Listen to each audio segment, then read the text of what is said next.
Le disparé a mi exmarido en la sien mientras dormía. Pero no con una bala, con la verdad que su hijo le susurró al oído. La que lo dejó paralizado de culpa eterna. Mi hijastro. Ese niño callado que siempre se escondía en las sombras de su madre. Se plantó frente a ella en el juzgado y la desarmó con palabras que yo le había forjado en secreto durante años. Ella salió llorando. No de arrepentimiento, sino de rabia impotente. Y en ese momento supe que mi venganza acababa de encenderse como un incendio en la seca Andalucía. No fue un acto impulsivo, fue el clímax de una década de traiciones que me convirtieron en un fantasma en mi propia vida. Aquel día en el Palacio de Justicia de Sevilla, bajo el sol abrasador que se colaba por las altas ventanas, el mundo se detuvo.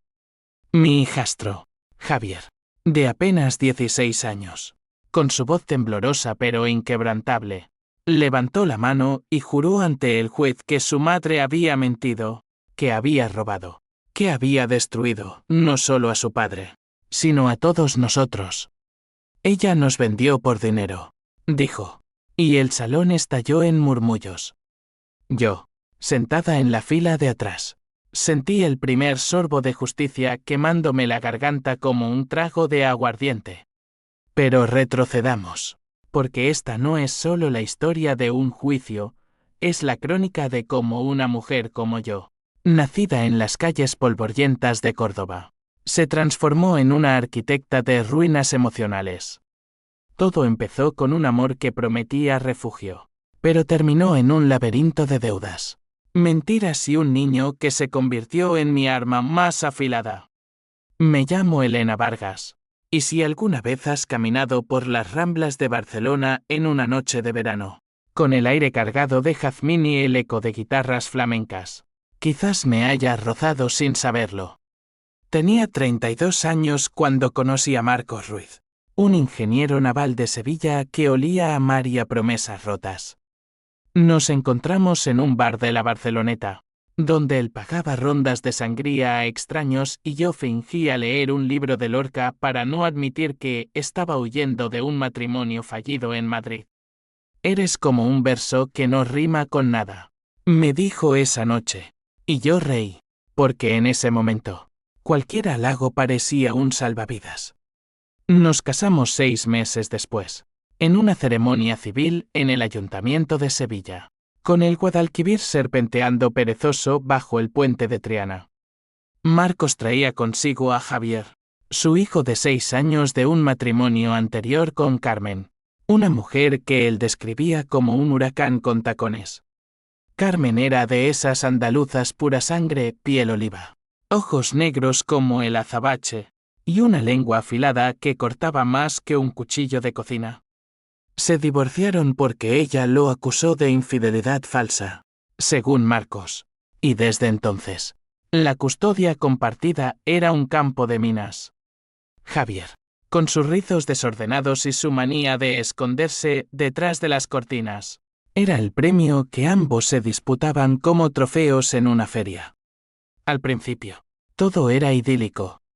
Vivíamos en un piso modesto en el barrio de Triana, con balcones que daban a patios llenos de geranios rojos y el aroma de azahar que invadía las mañanas.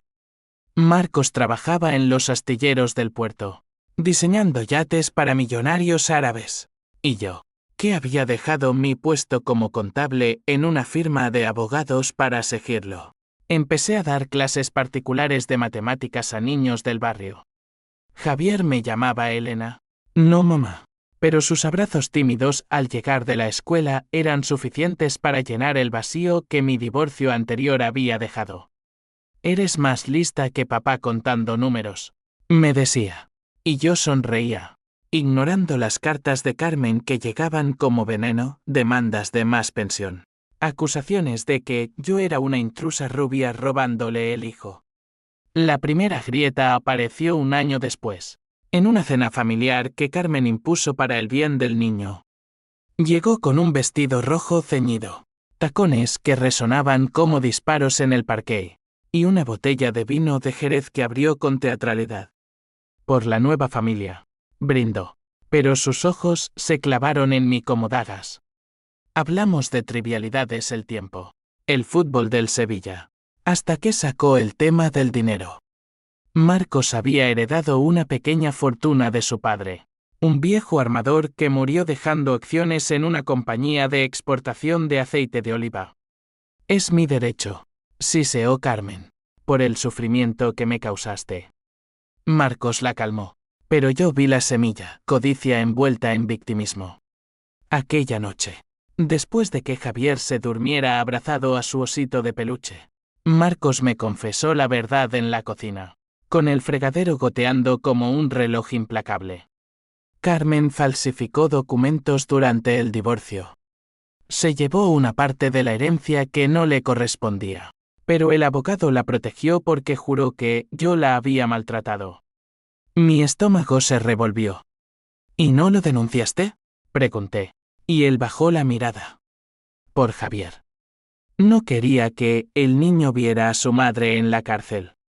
En ese momento, planté mi primera trampa mental, una lista invisible de agravios que crecería como maleza en un jardín descuidado. Los meses siguientes fueron una danza de tensiones. Carmen recogía a Javier los fines de semana y lo devolvía con moretones emocionales. Tu padre te abandonará como a mí, le susurraba. Y el niño llegaba callado, con ojeras que delataban noches de llanto.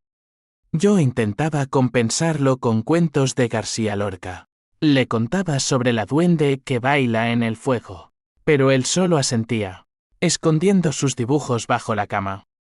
Una vez, encontré un papel arrugado, un garabato de una familia rota, con una figura femenina gigante pisoteando a un niño pequeño.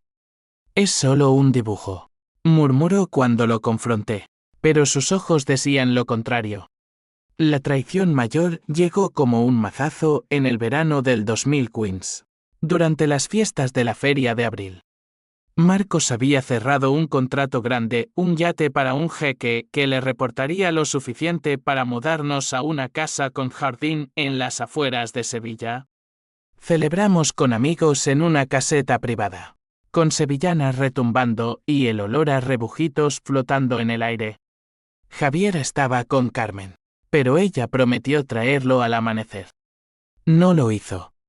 En su lugar, llegó una llamada a las 3 de la mañana. Marcos, ebrio y furioso, gritando mi nombre desde el hospital. Carmen lo había denunciado por agresión. Dijo que él la había golpeado en una discusión por la custodia, delante de Javier. El niño, aterrorizado, corroboró la historia bajo coacción. Lo supe después.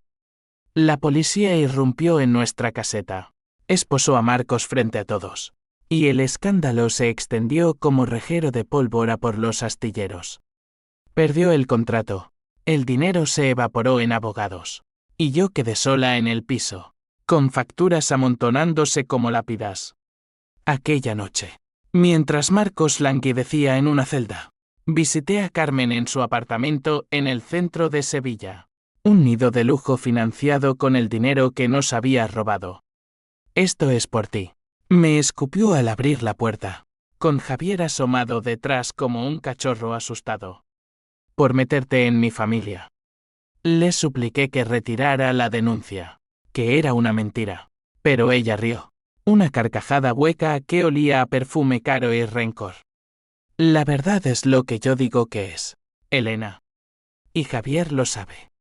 Regresé a casa destrozada, pero en el taxi, bajo las luces parpadeantes de la Alameda de Hércules, juré venganza. No la de sangre y fuego, sino la lenta, la que carcome el alma como el salitre en las antiguas murallas de la ciudad. Empecé por Javier, lo visité en secreto. Le llevé dulces de la pastelería de la esquina. Le hablé de su padre como un héroe injustamente caído. Tu madre te ama, pero el amor a veces ciega, le dije, plantando dudas como semillas en tierra fértil. Él escuchaba, sus ojos grandes y curiosos, y poco a poco, se abrió como una flor al sol. Marcos salió bajo fianza después de 3 meses infernales, pero el daño estaba hecho. La empresa lo despidió por problemas personales, y nos mudamos a un apartamento diminuto en las afueras, donde el tráfico de la A4 rugía como un recordatorio constante de nuestra caída. Carmen ganó la custodia exclusiva, alegando inestabilidad en nuestro hogar, y Javier solo nos visitaba quincenalmente, siempre vigilado por asistentes sociales que ella había sobornado con sonrisas y mentiras. En esas visitas, forjé mi alianza. Javier, ahora de 8 años, traía dibujos de barcos que su padre le había enseñado a hacer, y yo los colaba en mi diario de agravios, fechas, nombres de testigos, extractos bancarios que Marcos había guardado de la herencia robada. Algún día, lo entenderás, le susurraba, y él asentía, apretando mi mano con la suya pequeña y sudorosa. No era manipulación, era supervivencia. Carmen nos había despojado de todo: dinero, honor, familia. Y en el corazón de Andalucía, donde el orgullo es sangre y el rencor se hereda como olivares, la venganza no es un lujo, es un deber. Pero el odio no crece solo, se alimenta de momentos. Una Navidad, Javier llegó con un ojo morado. Me caí jugando. Mintió. Pero yo vi las marcas de dedos en su brazo. Confronté a Carmen por teléfono, y ella colgó riendo: enséñale a no desobedecer. Esa noche, mientras Marcos bebía anís en silencio, planeé mi primer golpe menor, anónimamente. Envié copias de viejos cheques falsificados a un periodista local que odiaba los escándalos de familias ricas. No salió nada aún, pero el placer de imaginar su pánico fue como un bálsamo en la herida abierta. Años pasaron así, en una rutina de dolor y cálculo. Javier creció alto y delgado, con la timidez de su padre y la inteligencia aguda que yo le pulí en tardes de tutorías. A los 12, me confesó: mamá dice que papá es un perdedor, pero yo sé que miente. Mi corazón latió fuerte, la semilla había germinado. Le enseñé a buscar en Internet, a rastrear transferencias bancarias, a cuestionar las narrativas. La verdad es un arma, Javier. Y tú la empuñarás cuando sea el momento. Mientras tanto, Carmen prosperaba. Se casó con un empresario de Málaga, un tipo con yates y conexiones políticas, y usó el dinero de Marcos para abrir una galería de arte en el casco antiguo de Sevilla. Invitaciones a vernisajes, fotos en revistas locales: Carmen Ruiz, mecenas de la nueva ola andaluza. Cada imagen era un puñetazo en mi vientre. Marcos se hundió en la depresión, trabajando turnos nocturnos en una gasolinera. Y yo me convertí en una sombra vengativa, coleccionando pruebas como un cuervo tesoros brillantes. El clímax se gestó en silencio, hasta que, a los 15 años de Javier, Carmen cometió su error fatal. Demandó la herencia completa, alegando que Marcos la había escondido durante el divorcio. El juicio se fijó para el verano del 2025, en el Palacio de Justicia, y yo supe que era mi hora. Meses de preparación, cartas anónimas, testimonios falsos que volteé en su contra. Y, sobre todo, Javier. Defiéndeme, le pedí una noche en el parque de María Luisa, bajo las palmeras que susurraban secretos. Defiende la verdad. Él dudó, lágrimas en los ojos, pero asintió. Por ti y por papá. Y así llegamos a ese día soleado de julio, donde el destino se torció como un río en crecida. El sol de Sevilla caía como un yugo sobre el Palacio de Justicia, convirtiendo las columnas de mármol en espejos cegadores. Yo llegaba temprano, vestida con un traje negro sencillo que olía a naftalina del armario de mi madre en Córdoba, un recordatorio de que la dignidad se hereda, no se compra. Marcos iba a mi lado, encorvado como un olivo viejo, con las manos temblorosas aferradas a una carpeta de documentos amarillentos. No puedo perder más, murmuró, y yo le apreté el brazo, sintiendo el pulso de su miedo como el mío propio. Carmen entró media hora después, en un torbellino de seda verde esmeralda y joyas que tintineaban como cadenas.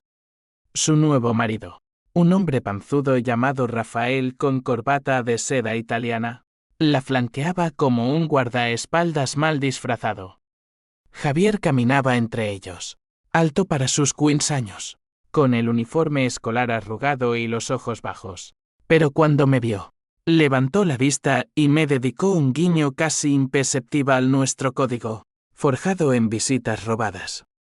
El juez, un andaluz canoso llamado don Emilio con acento de Huelva, llamó a orden en la sala abarrotada de curiosos y periodistas locals olfateando sangre. Carmen juró primero.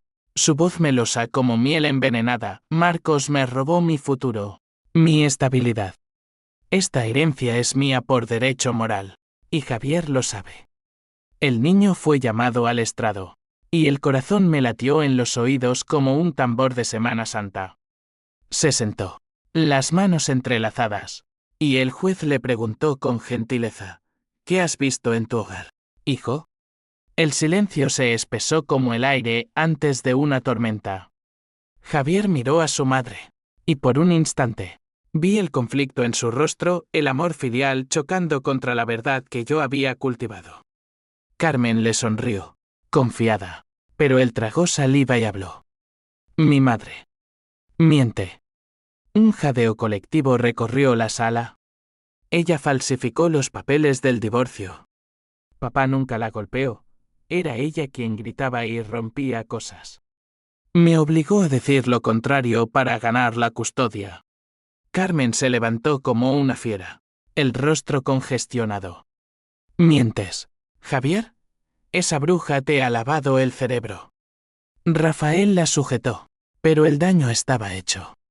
El juez frunció el ceño, pidiendo pruebas, y Javier, con voz que ganaba fuerza, sacó de su mochila una USB que le había dado yo, grabaciones de Carmen admitiendo sus engaños en llamadas telefónicas que él mismo había grabado a escondidas. Escuchen, dijo, y el altavoz del juzgado reprodujo su voz. Sí, alteré los cheques, pero él se lo merecía. El niño es mío para negociar. El caos estalló. Periodistas garabateaban furiosamente. Marcos sollozaba en silencio a mi lado, y Carmen, descompuesta, se derrumbó en su asiento, lágrimas surcando su maquillaje impecable. Traición, gritó, apuntándome con un dedo tembloroso. Tú lo has hecho, Elena, has envenenado a mi hijo. Pero Javier se volvió hacia ella, los ojos llenos de una tristeza antigua. No, mamá. Tú nos envenenaste a todos. El juez suspendió la sesión, ordenando peritajes forenses en los documentos, pero salimos de allí como vencedores en una batalla sangrienta. Carmen se marchó escoltada por su marido, sollozando histéricamente en el pasillo, donde flashes de cámaras la inmortalizaron en su humillación. Javier corrió hacia nosotros, abrazándome primero a mí, y susurró: lo hice por nosotros. Marcos lo levantó en brazos, padre y hijo reunidos por primera vez en años sin barreras. Y yo. Yo sentí el primer vértigo de la victoria, pero también un vacío, porque la venganza, como el flamenco, es hermosa pero deja el escenario en silencio. Esa noche, celebramos en un restaurante de tapas en el barrio de Santa Cruz, con el aroma de jamón ibérico y vino manzanilla flotando como incienso. Javier devoraba croquetas de su chefía, riendo por primera vez en meses, pero yo observaba, calculando las ondas que esta victoria provocaría. Carmen no se rendiría, mujeres como ella no querían sin arrastrar a otros. Y tenía razón. Al día siguiente, llegó la primera represalia, una demanda civil por alienación parental, acusándome de manipular a Javier contra ella. Rafael, con sus conexiones en el Partido Popular, movió hilos para que un juez amigo la agilizara.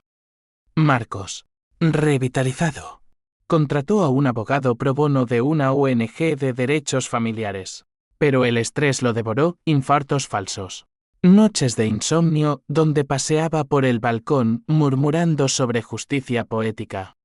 Yo, mientras tanto, profundicé en mi Contacté a un detective privado de Málaga, un ex policía llamado Paco con cicatrices de la ETA y un olfato para la suciedad financiera. Carmen Lavadinero a través de su galería. Me confirmó tras semanas de vigilancia. Pinturas falsas vendidas a oligarcas rusos. Facturas infladas. Todo un esquema que rozaba la frontera con el blanqueo. Le di las pruebas a Javier para que las usara como escudo si ella ataca. Contraataca con esto. Los meses siguientes fueron un torbellino de audiencias preliminares. Carmen, ahora con el cabello teñido de rubio para cambiar de imagen, aparecía en televisión local como víctima. Mi exmarido y su esposa me robaron a mi hijo. Entrevistas lacrimógenas, donde Javier era el pobre niño manipulado. Pero él contraatacó en redes sociales una cuenta anónima que yo administraba, publicando fragmentos editados de las grabaciones. El hashtag Verdad en Sevilla se volvió viral en Andalucía. Y de repente, éramos los héroes de un melodrama popular. Sin embargo, el precio era alto. Javier empezó a tener pesadillas, despertando gritando el nombre de su madre. La odio, pero la extraño. Me confesó una madrugada, acurrucado en el sofá con una manta que olía a lavanda. Yo lo abracé. Sintiendo el peso de mi creación, había forjado un arma. Pero, ¿a qué costo para su alma? Marcos, por su parte, recayó en el alcohol, culpándome en silencio por usar al niño. Esto no es justicia, Elena, es guerra. Me espetó una noche, y por primera vez, dudé. ¿Era yo la tóxica ahora? ¿La que perpetuaba el ciclo? La sociedad se dividió como un río bifurcado. Entre Ana, vecinos que antes nos ignoraban ahora nos saludaban con palmadas en la espalda, en los círculos de Carmen. Rumores de boicot a mi negocio de tutorías. Perdí 3 alumnas en una semana. Madres susurrando esa bruja que envenena niños. El dinero escaseaba. Vendí mi alianza de boda para pagar al detective. Y las noches las pasaba revisando extractos bancarios bajo la luz fría de una lámpara de escritorio. Entonces vino el primer twist menor. Paco descubrió que Rafael no era solo un empresario, era un peón en una red de corrupción municipal. Sobornos por licencias de construcción en la Costa del Sol. Carmen lo sabía. Y usaba la galería para canalizar fondos. Le pasé el informe a un periodista de El País. Y una investigación federal se abrió como una herida supurante. Carmen llamó a Marcos esa semana. Su voz rota por teléfono: dile a tu puta que pare. O Javier pagará. Amenazas veladas, pero reales. Al día siguiente, el niño llegó a nuestra casa con un corte en la mejilla. Un accidente en el colegio, dijo. Pero yo reconocí la marca de un anillo, el de Rafael. La furia me consumió. Planeé escalar, hackear su email con ayuda de un amigo informático de Barcelona. Filtrar correspondencia incriminatoria. Pero Javier me detuvo. No así, Elena. Hagámoslo limpio, como en el juicio. Su madurez me desarmó. En él veía no solo al hijo de Marcos, sino a un reflejo de mi propia resiliencia, moldeada por años de pérdidas. El segundo golpe llegó en diciembre, con la nieve inusual cubriendo los tejados naranjas de Sevilla como un manto de engaño. Carmen solicitó una evaluación psicológica para Javier, alegando trauma inducido por mí.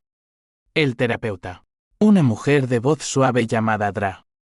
López, lo interrogó en una sala neutral, y yo esperé fuera, mordiéndome las uñas hasta sangrar. Horas después, Javier salió pálido pero triunfante. Le conté todo. Dijo que mi madre es la tóxica. El informe fue devastador para ella: narcisismo patológico, manipulación emocional confirmada. La custodia se inclinó hacia nosotros, y Carmen perdió la exclusiva, reducida a visitas supervisadas. Celebramos con una cena de espinacas con garbanzos. La receta de mi abuela cordobesa. Pero el júbilo era frágil. Esa noche, recibí un paquete anónimo, fotos mías saliendo de un motel con un hombre desconocido, montajes burdos, pero lo suficientemente sucios para sembrar dudas en Marcos. ¿Quién es él?, preguntó Marcos al verlas, su voz quebrada como cristal. Nadie, respondí, pero la semilla de desconfianza germinó. Carmen jugaba sucio, y yo debía contraatacar con precisión quirúrgica. Entramos en el año nuevo con renovada determinación. Javier, ahora 16, se unió a un grupo de debate en el instituto, afilando su elocuencia como una espada. Yo amplié mi diario, nombres de amantes de Carmen, deudas ocultas de Rafael, incluso un aborto que ella encubrió para no dañar su imagen. Cada entrada era un ladrillo en el muro de mi venganza. Pero el odio, como el vino, envejece y amarga. En una visita al cementerio de San Fernando, donde descansaba mi madre, le confesé a su lápida: he ganado batallas, pero la guerra me está comiendo viva. Lágrimas calientes rodaron por mis mejillas, y por primera vez, el peso del rencor me aplastó. Poco sabía que el verdadero clímax, el que lo cambiaría todo, acechaba en las sombras de una revelación que rompería no solo a Carmen, sino a todos nosotros. La primavera de 2025 trajo consigo un calor prematuro que hacía que las calles de Sevilla parecieran hornos abiertos, y con él, la fase final de mi estrategia. Habíamos ganado terreno en el juicio principal, el peritaje confirmó las falsificaciones de Carmen, y el fiscal abrió una investigación por fraude. Rafael, acorralado, empezó a distanciarse, cancelando cenas y enviando cheques fríos para el niño. Carmen, sola en su opulencia, se volvió más errática, llamadas nocturnas a Javier, suplicando perdón entre sollozos, pero él las colgaba, endurecido por el fuego que yo había avivado. ¿Por qué no la perdonas?, me preguntó Marcos una tarde en el mercado de la Encarnación, mientras regateábamos por naranjas sanguinas. Su voz era un hilo, gastado por años de derrota. Porque el perdón es para los débiles, respondí, pero en el fondo, mentía. El perdón era un lujo que no podía permitirme. No cuando cada victoria me recordaba las noches en que vendí joyas de mi madre para pagar la renta, o las veces que Javier me miró con ojos suplicantes, preguntando por qué su familia estaba rota. Javier, mi aliado improbable, florecía en la adversidad. En el instituto, se había convertido en un orador nato, ganando concursos de declamación con textos sobre la verdad como liberación inspirados en nuestras charlas secretas. Pero la presión lo marcaba, calambres estomacales, ausencias escolares, y una vez, un intento de fuga a la estación de tren, murmurando sobre escapar de todos. Lo encontré allí, sentado en un banco con una mochila raída, y lo traje de vuelta en taxi, abrazándolo mientras el Guadalquivir reflejaba las luces del puente. No estás solo, le dije. Y él respondió: tú me enseñaste a pelear, Elena. No me rendiré. El siguiente movimiento fue mío, infiltré a una ex empleada de la Galería de Carmen, una chica llamada Lola de Cádiz con deudas de juego y un rencor por despido injusto. Por 500 euros prestados de un vecino compasivo, me entregó archivos internos, correos que probaban ventas ficticias, transferencias a cuentas offshore en las Islas Caimán. Esto la hunde, me dijo Lola en un café de la Macarena, sus ojos brillando con traición compartida. Se lo pasé al fiscal anónimamente. Y las redadas llegaron como un vendaval, policías allanando la galería al amanecer. Carmen esposada en pijama de seda frente a los vecinos chismosos. Las noticias explotaron, escándalo en el arte sevillano, mecenas implicada en blanqueo. Rafael la abandonó esa misma semana, divorciándose por diferencias irreconciliables y llevándose la mitad de sus bienes. Sola, Carmen se refugió en un apartamento modesto en Nervión, vendiendo joyas para pagar abogados. Me escribió una carta. La primera en años. Has destruido mi vida, Elena. Pero el karma es un hijo de puta. La quemé en el balcón, viendo las cenizas danzar en el viento como confeti amargo. La sociedad, esa bestia caprichosa, se volvió contra ella. Amigas de la alta sociedad la gostearon. La prensa la tildó de viuda negra del Guadalquivir. Y Javier recibió invitaciones a programas de televisión como El valiente hijo que desenmascaró a su madre.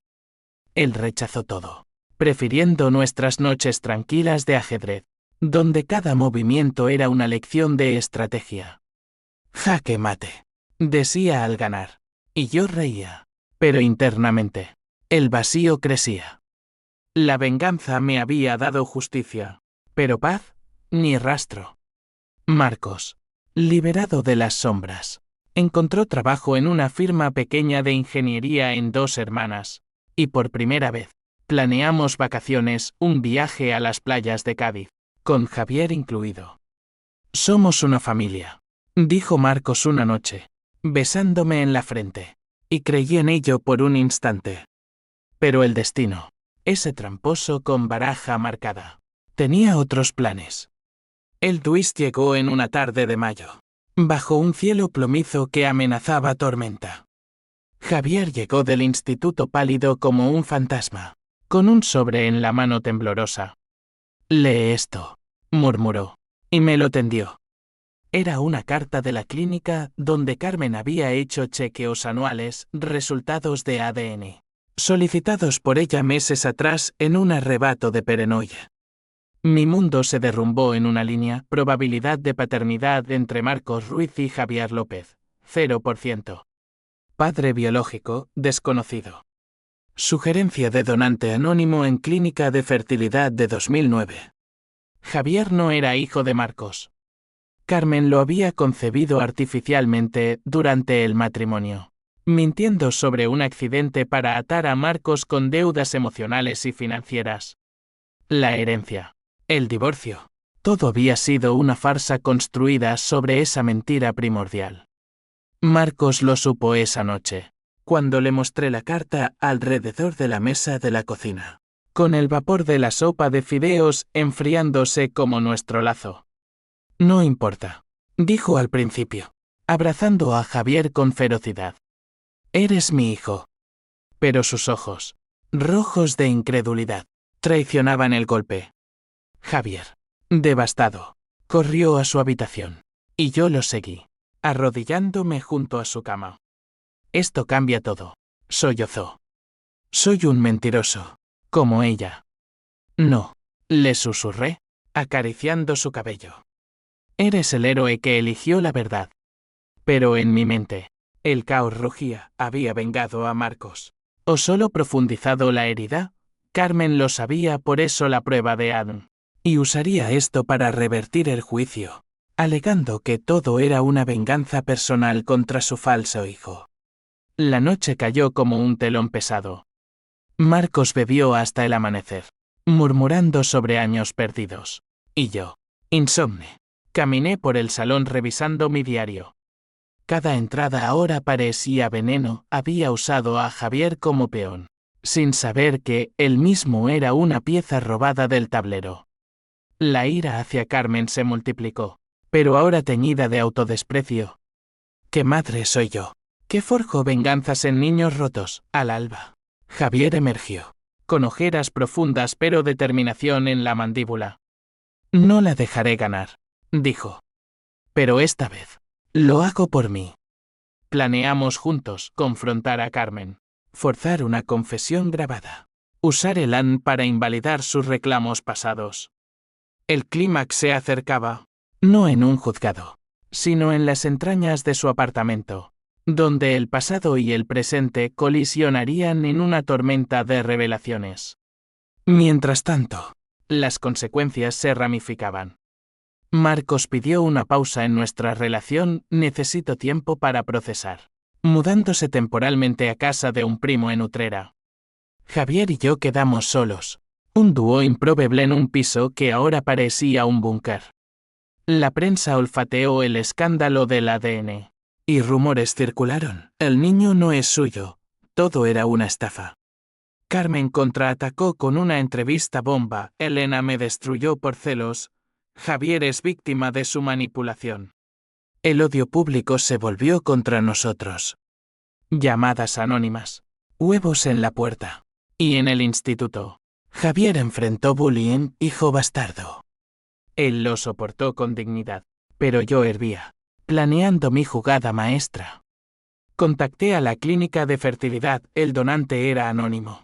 Pero Carmen había falsificado firmas para reclamar beneficios estatales como madre soltera en crisis. Otra capa de fraude. Entramos en junio con el corazón en vilo.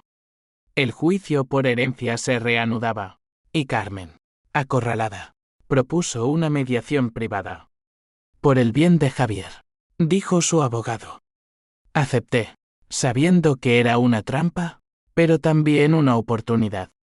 Nos reunimos en una sala neutral en el Hotel Las Casas de la Judería, con vistas a la Giralda que brillaba como un dedo acusador. Carmen llegó demacrada, sin maquillaje, el cabello recogido en un moño deshecho. Hablemos como adultos, propuso, pero sus ojos destilaban veneno. Javier se sentó frente a ella, yo a su lado, grabadora oculta en mi bolso. Dime la verdad, exigió él. Sobre mi padre. Ella dudó, lágrimas brotando, y confesó, no era Marcos. Lo hice por seguridad, por el dinero. Te amo, hijo. Grabado en audio, cristalino como el agua del pozo. Pero entonces, el twist mayor, mientras reproducíamos la cinta para el abogado. Carmen sonrió una sonrisa fría, calculada. Bien jugado, dijo. Pero tú, Javier, ¿sabes quién es tu verdadero padre? Sacó una foto de su bolso, un hombre de mediana edad, con rasgos andaluces, sonriendo junto a ella en una playa de Tarifa. Tu tío, el hermano de Marcos. Lo seduje para vengarme de tu padre, y Elad lo prueba. El mundo se inclinó. Javier, hijo de incesto emocional, de una traición que hacía palidecer las anteriores. Marcos no era solo cuckold, era parte de un enredo familiar que Carmen había orquestado como una telenovela retorcida. Yo, atónita, vi el pánico en los ojos de Javier. ¿Por qué? Porque el dolor se paga con dolor, respondió ella. Y en ese momento, supe que mi venganza había despertado un monstruo peor. Salimos de allí destrozados, la cinta como una bomba de tiempo. Javier vomitó en el callejón, y yo lo sostuve, prometiendo, la detendremos. Pero internamente, el pánico crecía. ¿Cómo vengar algo tan profundo, tan irreparable? El descubrimiento nos golpeó como un siroco del desierto, seco y abrasador, dejando todo calcinado a su paso. Javier se encerró en su habitación durante días, saliendo solo para devorar libros de filosofía en el balcón Nietzsche. Kemis, murmurando sobre el absurdo de la sangre. Yo, meanwhile, tejía redes de contención. Llamé a Marcos, quien regresó esa misma noche, su rostro una máscara de incredulidad y rabia. Hermano. ¿Con mi hermano? Balbuceó. Y por primera vez, vi en él no al hombre roto, sino al guerrero andaluz que se alzaba contra la afrenta.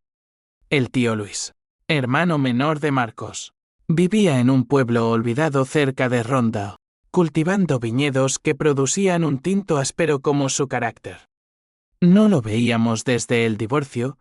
Había tomado partido por Carmen en silencio, enviando cheques navideños a Javier que ella interceptaba. Ahora, con la foto quemándome los dedos, conduje hasta allí un amanecer brumoso, con Marcos a mi lado y Javier negándose a venir. No quiero ver al fantasma, dijo. Luis nos recibió en la puerta de su cortijo, con barba canosa y manos callosas manchadas de tierra. ¿Qué demonios quieren?, gruñó, pero al ver la foto, su rostro se descompuso. Fue un error, un momento de debilidad. Ella me buscó, juró que Marcos la maltrataba. Pensé que ayudaba a mi sobrino. a Javier. Confesó entre tragos de su propio vino, Carmen lo había seducido en una fiesta post-divorcio, drogándolo con promesas y resentimiento. El embarazo fue planeado, un arma para reclamar la herencia familiar, dividida entre hermanos. Marcos lo golpeó entonces. Un puñetazo limpio que lo tiró contra la pared de adobe. Traicionaste todo, rugió. Y Luis no se defendió, solo sollozó como un niño. Perdóname, hermano. No sabía que sería así. Regresamos a Sevilla en silencio, el coche oliendo a polvo y traición. Y Marcos juró, la destruiremos juntos. La reacción en cadena fue implacable. Informe al fiscal del nuevo fraude, falsificación de paternidad para estafa. Y las autoridades federales se involucraron, allanando el apartamento de Carmen y congelando sus cuentas. Ella, arrestada preventivamente, pasó su primer noche en la cárcel de Aljarafe, un lugar húmedo y gris que contrastaba con su vida de lujos. Javier, al enterarse, sintió una punzada de culpa. La estoy matando, me dijo, pero yo lo corregí. No, se está suicidando con sus mentiras. La prensa se cebó portadas de ABC con titulares como Incesto y engaño, el escándalo que sacude Sevilla. Entrevistadores acampaban frente a nuestro edificio, y yo los despaché con declaraciones frías. La justicia habla por sí sola. Pero internamente, el caos reinaba. Javier empezó terapia con Ladra. López. Sesiones donde desentrañaba capas de identidad. ¿Quién soy si no soy de nadie? Marcos y Luis se reconciliaron a regañadientes, hermanos unidos por la vergüenza compartida. Y yo. Yo me convertí en el pilar, pero agrietado. Las consecuencias se extendieron como raíces de olivo. La herencia, ahora limpia, se dividió equitativamente. Marcos recuperó su parte, suficiente para comprar una casa pequeña en el Aljarafe, con jardín para que Javier plantara tomates como su abuelo. Pero el dinero no curaba las heridas. Carmen, desde la cárcel, envió cartas a Javier, páginas llenas de arrepentimiento histriónico, jurando amor eterno y culpando a la bruja rubia. Él las leía en voz alta para mí, y juntos las reducíamos a confeti, esparciéndolas en el viento desde el puente de Triana. Sin embargo, el clímax se cernía, no en tribunales, sino en una visita carcelaria que Javier insistió en hacer. Necesito cierre, dijo, y yo lo acompañé, el corazón latiendo como un bombo en una procesión. La sala de visitas era un cubículo estéril, con cristal blindado y teléfonos mugrientos. Carmen apareció demudada, el uniforme naranja colgando de su figura enflaquecida, pero sus ojos aún ardían. Hijo mío, susurró al tomar el auricular, y Javier respondió con frialdad, no soy tuyo. Ninguno lo es. Le contó todo, las grabaciones, el plan de venganza que yo había orquestado. Ella escuchó, el rostro impasible, hasta que explotó. Tú, la has convertido en un monstruo como yo. Se volvió hacia mí a través del cristal, escupiendo veneno. Disfruta tu victoria, Elena. Pero Javier nunca te perdonará. Lo usaste, como yo. Él se levantó entonces, la voz quebrada pero firme. No, mamá. Elena me salvó. ¿Tú me rompiste? Salimos de allí con el alma en carne viva. Javier vomitó en el estacionamiento, y yo lo sostuve bajo la lluvia repentina que azotaba Sevilla como lágrimas divinas. Hice lo correcto, ¿verdad?, preguntó, y yo asentí, aunque el duda me carcomía. Esa noche, Marcos me confrontó. Valió la pena. Hemos ganado todo, pero perdido el alma. Discutimos hasta el alba, voces elevadas en el salón, con Javier escuchando desde su puerta entreabierta. El odio se transformó entonces en algo más profundo. H símbolo 1 de 1 y H símbolo 1 ADN. Carmen enfrentó cargos múltiples: fraude, falsificación, alienación parental. Y su sentencia se avecinaba, 10 años mínimo, con posibilidad de libertad condicional si cooperaba. Pero en una audiencia preliminar, soltó la bomba final, testigos pagados que juraban que yo había sobornado a Javier, manipulándolo desde niño. Pruebas, exigió el juez. Y ella sonrió, tengo diarios, cartas. Elena planeó esto desde el día 1. Pánico. Mi diario, ese maldito libro de agravios, había desaparecido meses atrás, durante una visita de Carmen antes del arresto. Ella lo tenía, y lo usaba como arma. El fiscal dudó, investigando, y de repente, yo era la acusada, posible cómplice en extorsión emocional. La prensa giró, la vengadora o la villana. Javier me defendió en una rueda de prensa improvisada. Elena es mi familia. Mi madre es la mentirosa. Pero el daño estaba hecho, Marcos vaciló. Y por primera vez, dormimos separados. La soledad me aplastó, recordándome mi vida pre-Marcos, una mujer sola en Madrid, traicionada por un marido infiel, jurando nunca más amar. El clímax estalló en la audiencia final. Un julio sofocante donde el aire acondicionado falló y el sudor perlaba todas las frentes. Carmen testificó primero, blandiendo mi diario como un evangelio oscuro. Aquí está, planes para destruir mi reputación. Lecciones a Javier para mentirme. El juez lo leyó en silencio, y mi estómago se retorció. Señora Vargas, me llamó al estrado. Explíquese. Con voz temblorosa, confesé, es verdad. Planeé venganza. Pero por justicia, no por maldad. Detallé las traiciones, el robo, las mentiras, el incesto planeado. Y Javier corrió al podio, su voz resonando, es mi culpa. Yo elegí ayudarla. Mamá nos destruyó primero. Lágrimas, gritos, y el juez golpeando el mazo. Entonces, el twist definitivo, el detective Paco irrumpió con evidencia fresca. Carmen había falsificado entradas en mi diario, añadiendo confesiones incriminatorias con tinta fresca detectable. Forense lo confirmó, dijo, y la sala estalló en aplausos contenidos. Carmen, derrotada, se derrumbó, admitiendo todo, lo hice por supervivencia. La vida me rompió primero. Sentenciada a 15 años. Salió del tribunal en grilletes, sin una mirada atrás. Nosotros, libres, pero marcados.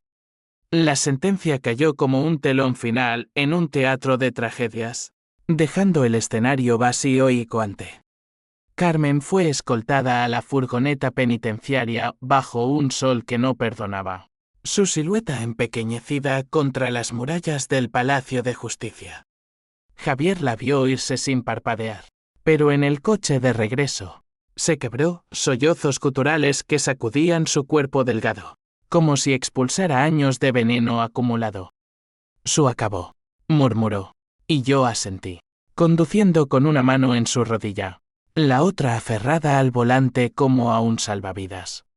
Marcos esperó en casa con una paella humeante, su forma torpe de curar heridas. Cenamos en silencio, el arroz salado por lágrimas no derramadas, y después, en el salón con las persianas bajadas contra el calor, hablamos por primera vez de perdón. No por ella, aclaró Marcos, sino por nosotros. Hemos pagado suficiente. Javier, acurrucado en el sofá, añadió, quiero visitarla algún día, pero no como hijo. Como alguien que sobrevive. Las consecuencias se desplegaron como ondas en el Guadalquivir. La herencia se liquidó, Marcos invirtió en un pequeño taller de modelado naval, soñando con yates éticos para turistas ecológicos. Yo reabrí mi negocio de tutorías, ahora con un enfoque en niños de familias disfuncionales, matemáticas para la resiliencia. Lo llamé, y Javier, inscrito en un programa de becas, apuntó a Derecho en la Universidad de Sevilla.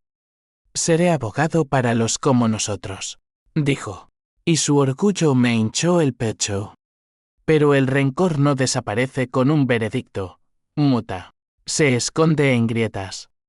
Marcos y Luis reconstruyeron su lazo en viñedos compartidos, produciendo un vino etiquetado Sangre y Raíces amargo, pero con notas de esperanza.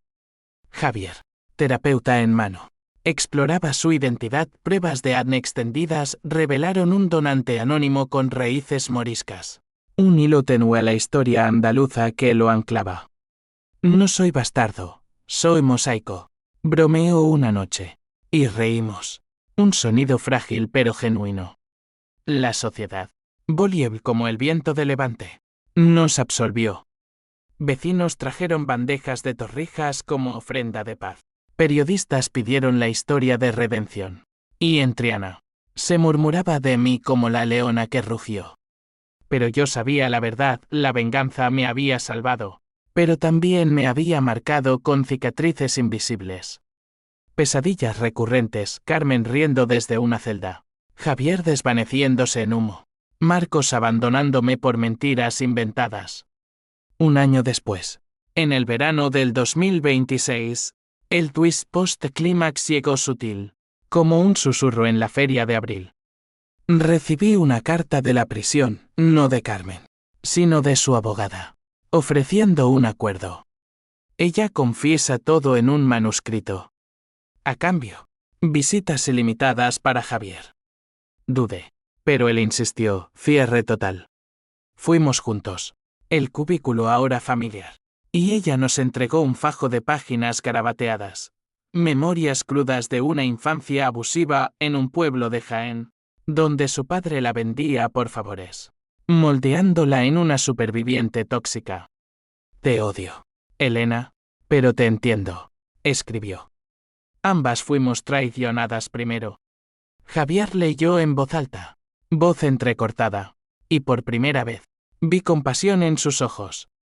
Perdón no es olvido, dijo al colgar el auricular, es soltar. Carmen, envejecida 10 años en uno, asintió, cuídalo. Es lo único puro que hice. Salimos transformados.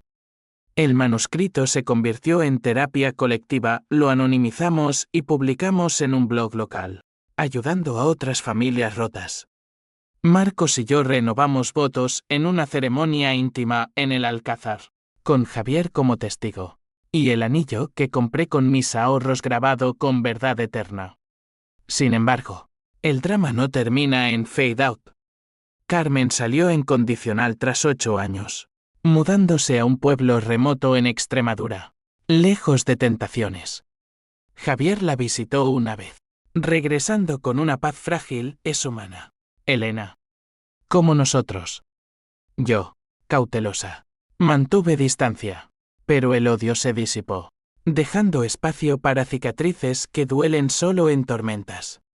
La vida se normalizó en su rareza, cenas con risas, viajes a Córdoba para ver las fiestas de los patios, y noches donde Javier practicaba discursos mientras yo corregía ecuaciones.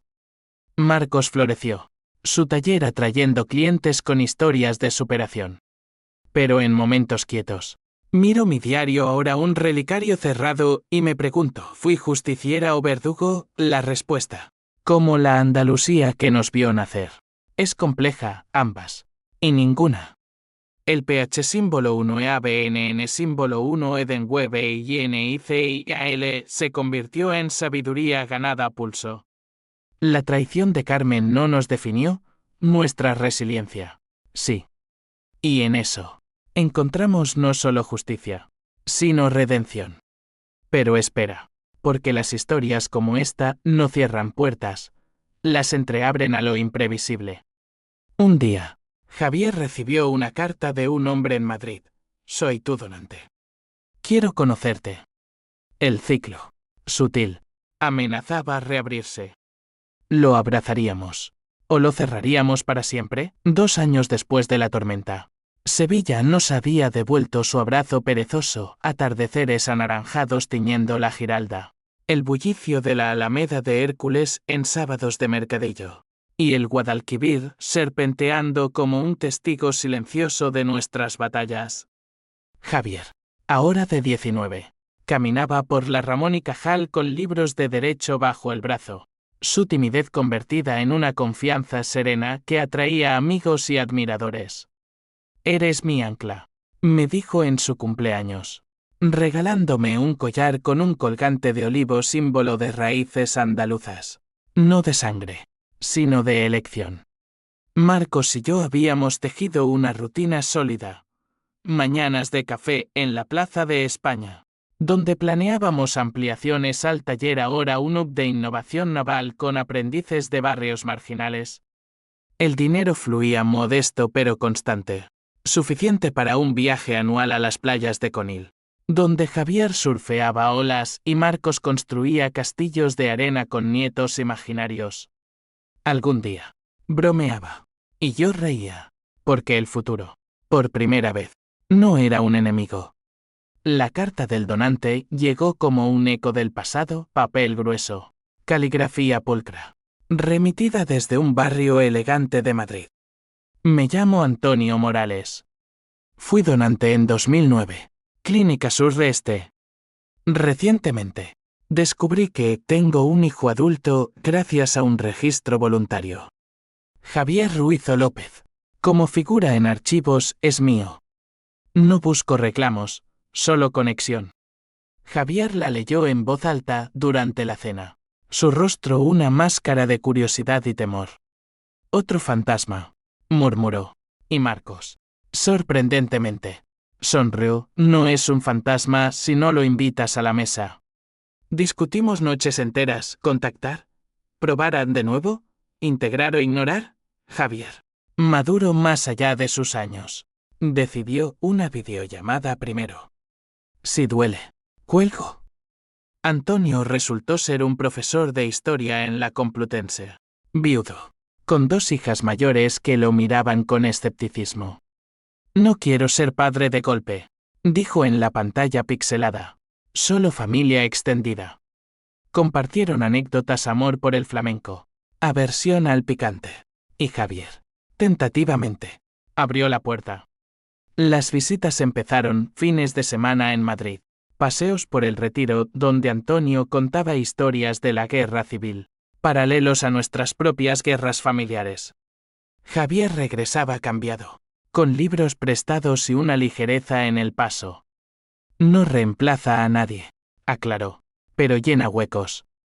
Marcos lo abrazó, eso es lo que hace la familia, mosaicos, no monolitos. Carmen, meanwhile, prosperaba en su exilio autoimpuesto. Cartas esporádicas llegaban de su pueblo en Badajoz, descripciones de un huerto que cultivaba, terapias grupales en la parroquia, incluso un manuscrito terminado sobre madres rotas. Javier respondía cortés, pero distante, yo, nunca. Una vez, en una feria local, la vi en una foto de periódico voluntaria en un refugio de animales, y sentí no piedad, sino indiferencia. El rencor se había evaporado, dejando polvo seco. Sin embargo, el drama persiste en susurros. En el aniversario de la sentencia, Javier tuvo un colapso, una discusión con un compañero de clase sobre familias tóxicas lo llevó a terapia de nuevo, donde desenterró recuerdos reprimidos, golpes leves de Carmen en rabietas, promesas rotas. La perdono, pero no olvido, me confesó, y yo asentí, recordando mi propia caja de Pandora. Yo misma enfrenté mi clímax personal, un libro. Inspirada por el manuscrito de Carmen, escribí Sombras del Guadalquivir, una memoir velada sobre traición y redención. Lo autopubliqué en una editorial pequeña de Granada, y sorprendió reseñas en El Mundo, charlas en librerías de Triana, firmas donde mujeres me abrazaban, susurrando gracias por decirlo en voz alta. Marcos lo leyó primero, cerrándolo con lágrimas, eres mi heroína, Elena. Y mi perdón. El final no es un punto, es un suspenso. Javier, aceptado en la universidad, planea una especialidad en Derecho Familiar, soñando con reformas a la custodia en España. Para que ningún niño sea peón, dice. Marcos y Luis expanden el viñedo, invitando a Antonio a catas un cuarteto improbable de padres y tíos. Y yo, caminando por las ramblas al atardecer. Siento el peso levantado, la venganza me liberó. Pero el amor elegido, no impuesto, me sanó. En las noches quietas, con el aroma de azahar filtrándose por la ventana, reflexiono, la vida es un drama eterno. Con actos de pH símbolo 1 e ABNN símbolo 1 Eden Web y escenas de gracia. Carmen pagó su deuda, pero nosotros ganamos la nuestra, una familia forjada en fuego, irrompible como las murallas de Sevilla. Y si el destino lanza otro twist, un hermano desconocido, un secreto enterrado, lo enfrentaremos juntos, con la verdad como espada y el perdón como escudo. Porque en Andalucía, donde el sol quema pero también ilumina, la venganza no es el fin, es el puente a la paz. Fin.